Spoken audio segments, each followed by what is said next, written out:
Yakobaya സഭാധ്യക്ഷനായ doctor Joseph Mar ഗ്രിഗോറിയോസിന്റെ സ്ഥാനാരോഹണ ചടങ്ങ് പാത്രിയാർക്ക ആസ്ഥാനമായ ബെയ്റൂത്തിൽ March 25 നടക്കുന്ന ചടങ്ങിന് പാത്രിയാർക്കീസ് ബാവ മുഖ്യ കാർമ്മികത്വം വഹിക്കും. സഭയിലെ മെത്രാപ്പൊലീത്തമാരും പൗരപ്രമുഖരും സ്ഥാനാരോഹണ ചടങ്ങിൽ പങ്കെടുക്കും. 24 എക്സ്ക്ലൂസീവ്.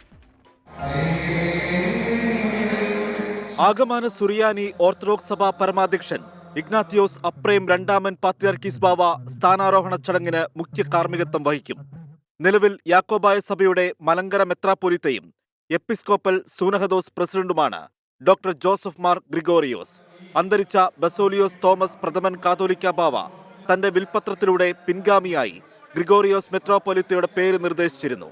പിന്നാലെ സഭാ സൂനഹദോസ് ഗ്രിഗോറിയോസിനെ കാതോലിക്കയായി വാഴിക്കണമെന്ന ആവശ്യമുന്നയിച്ച് പാത്രിയാർക്കീസ് ബാവയ്ക്ക് കത്ത് നൽകി.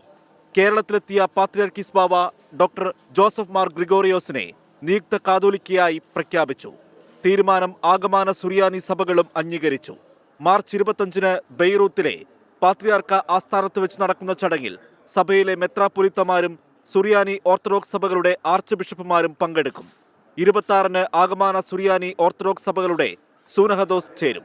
ഏപ്രിൽ ആദ്യ ആഴ്ചയോടെ പുതിയ കാതോലിക്ക കേരളത്തിലേക്ക് മടങ്ങിയെത്തും.